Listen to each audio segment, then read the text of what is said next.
Como veréis, pues la cosa va de armas, la cosa va de armas, de tipos duros con cuchillas, de tipos duros con arcos. ¡Ojo! Arcos. Esto es increíble, esto es la bomba.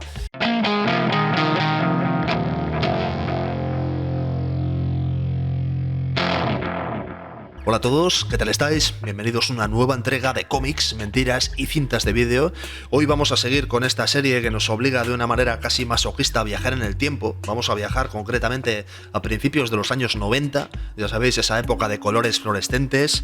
Estamos hablando de una época de películas de acción totalmente injustificada, explosiva, efectos especiales gratuitos. Hablamos también de los vigilantes de la playa, cuerpos escultóricos, muy sospechosos también de haber sufrido alteraciones vía cirugía y demás. Estamos hablando de los tiempos de la MTV, la época dorada del videoclip, la imagen por la imagen, la publicidad súper agresiva y en tu cara.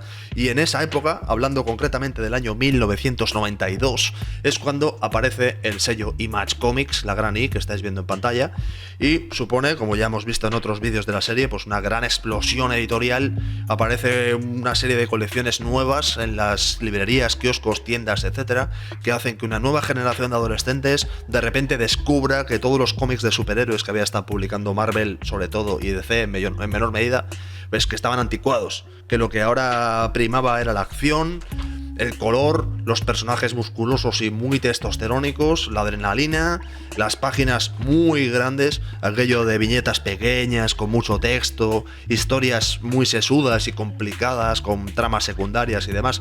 Aburría. Aquí lo que queríamos eran cómics que casi tuvieran el ritmo y la imagen de un manga, prácticamente. Era la época del manga también, que estaba pegando muy duro, y Image Comics es como que satisfizo esas necesidades al máximo, ¿no? Y claro, comercialmente fue un bombazo. En esta serie hemos estado viendo buena parte ya de los lanzamientos de primera generación y parte de los de segunda de este sello, y hoy vamos a seguir con un cómic publicado al menos en España en 1995. En Estados Unidos veo que se publicó en el 94, o sea que es un cómic que apareció 2 años después de la aparición del sello, que se llama Codename Strike Force. Como veréis, pues la cosa va de armas, la cosa va de armas, de tipos duros con cuchillas, de tipos duros con arcos. ¡Ojo! Arcos. Esto es increíble, esto es la bomba. Increíble, tipos duros con arcos, esta es una clara reminiscencia a Rambo. Tipos duros y extravagantes con armas muy grandes. La cosa va de armas y armas y armas. Como veréis, letras que brillan, cosa que siempre queda muy bien. Y esta colección, Strike Force, tiene una curiosidad, que es que, como veréis, tiene algo en común con esta otra que tenemos a la derecha, que esta tuvo vídeo. Cyberforce tuvo en su momento un vídeo que le dedicamos, y como veréis comparten este protagonista, este tipo con coleta, con media cara cibernética y con 3 brazos, un tipo que puede presumir de tener más miembros de los naturalmente asignados, pues comparte protagonismo. ¿Por qué? Porque esta colección ya no es ningún misterio decirlo, ¿no? Es un spin-off, es decir, es una colección derivada de Cyberforce originalmente.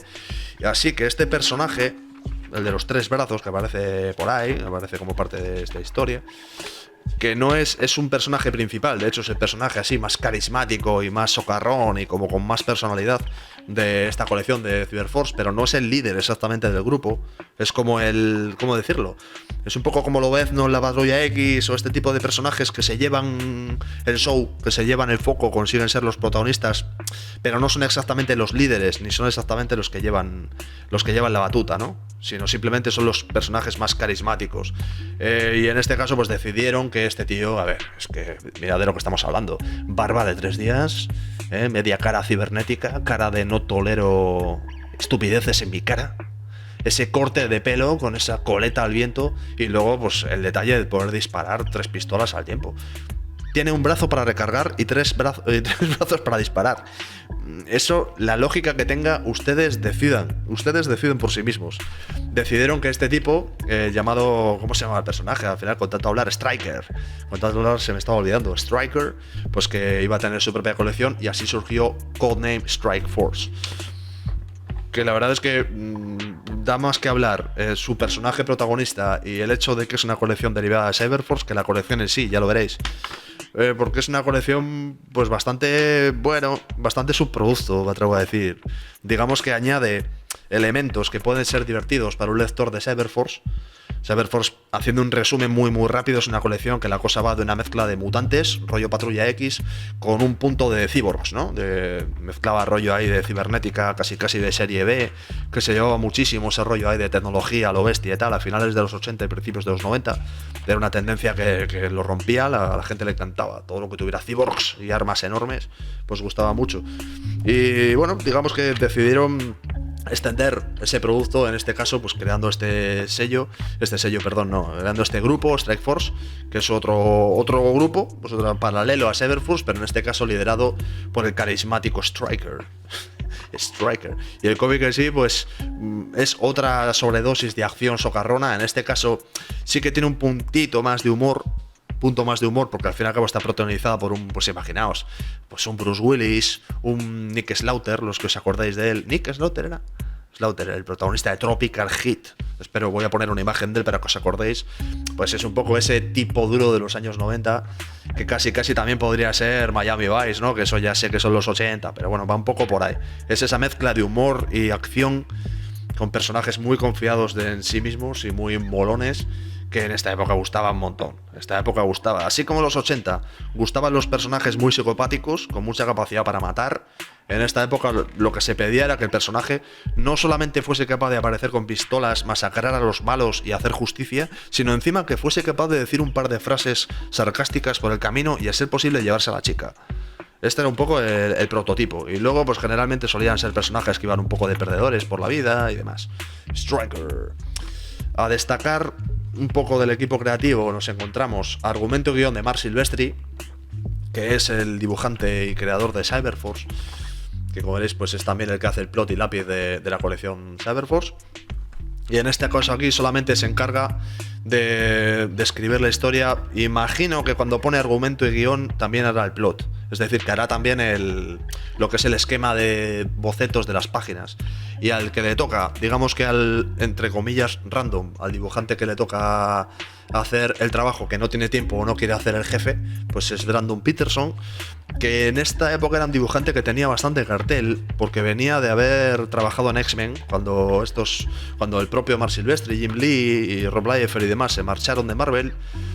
A este Brandon Peterson fue uno de esos dibujantes a los que les tocó dar el paso y ser la siguiente generación que dibujase Marvel en estas colecciones de mutantes, y llegó a ser un dibujante con un cierto hype, con un cierto posicionamiento, y rápidamente pues fichó por Image, porque en aquel momento los dibujantes, en cuanto destacaban un mínimo, se marchaban a Image Comics a hacer su propia colección. Por lo demás, una colección de... He estado pasando páginas un poco randommente, pero bueno, una colección que va mucho de grupo... Teóricamente es un grupo de mercenarios, este grupo Strike Force, que está compuesto realmente por frikis. No me acuerdo ni de coña de los nombres, o sea, no me preguntéis. Es un tipo con un arco. Es un tipo... ¿Cómo se llamaba? Razor... Tenía un nombre de esos noventeros hiper random, una especie de psicópata con cuchillas. Este se llamaba... no me acuerdo, maldita sea. Pero tenía un nombre molón también. Y que básicamente es un tipo que puede sobrevivir a cualquier cosa. Y el propio Striker y esta chica que creo que hace algo así como manejar el viento o algo por el estilo. Muy random. O sea, es un grupo como de personajes muy de segunda fila, que para lo que sirven es pues un poco para el lucimiento del propio personaje y eventualmente pues para extender el rango de historia de Cyberforce. No tiene mucha más historia. Sí tiene lo que os contaba un poco, ese elemento de humor, incluso también con los malos. Los malos llegan a ser tan tópicos, en este caso, que llegan a la parodia total, y se nota que está hecho un poco a propósito. Pues tenemos a un malo básicamente que se dedica a estar con su harén y que secuestra al presidente, o no, intenta secuestrar al presidente, porque el presidente, el guardaespaldas del presidente resulta que es Striker, y a Striker pues no le van a secuestrar al presidente, pero sí que secuestra a los presidentes de los demás países que están en una reunión internacional, supongo que para conseguir resolver los problemas de 1994 de la época, que ya veis que en 2022 no consiguieron resolverlos, spoiler. Y bueno, pues la cosa va de persecución y de cómo les van a liberar y demás. Tampoco no tiene mucho más misterio, en serio que no da para mucho más. Pero sí es cierto que hay un punto irónico. Esta serie tiene un punto de que no se toma en serio a sí misma. Como veréis, como siempre, malos random, hipertecnológicos, disparando, eso sí, tiroteos tremendos, con masacres y gente que muere. Este es un personaje que le crean básicamente para que haya un muerto en el número 1. Y poco más, muchas frases en primera persona. Si os fijáis, aquí siempre están estos clásicos cuadros de texto. Me pica la nariz, mala señal. La última vez que me pasó, me abofetearon 3 mujeres en una noche. Estamos hablando de esos pensamientos de tipo duro de los años 90. Y poco más que decir del cómic. Mero entretenimiento, que sí es verdad que en esta época tenía mucho público. Por decir un detalle, podemos decir que aparece Bill Clinton, que era el presidente de Estados Unidos en aquel entonces, que es el que ha contratado los servicios como guardaespaldas del señor Stryker. Y poco más se puede decir. Ya os digo, un cómic, bueno, ahí está. Pues un cómic para satisfacer el gusto de los consumidores, sobre todo de Cyberforce. En aquel momento se estaba gestando lo que a la postre sería una... Joder, qué serio suena eso, ¿eh? Se estaba gestando lo que finalmente sería una burbuja editorial. Como veréis, es fácil de ver por las imágenes que veis en pantalla, ¿no? De todos estos cómics desparramados. Y más cómics estaban empezando a lanzar colecciones, saturando las estanterías. Y llegó un punto final de los 80, principios de los 2000, que es que explotaba. Que era imposible vender más cómics.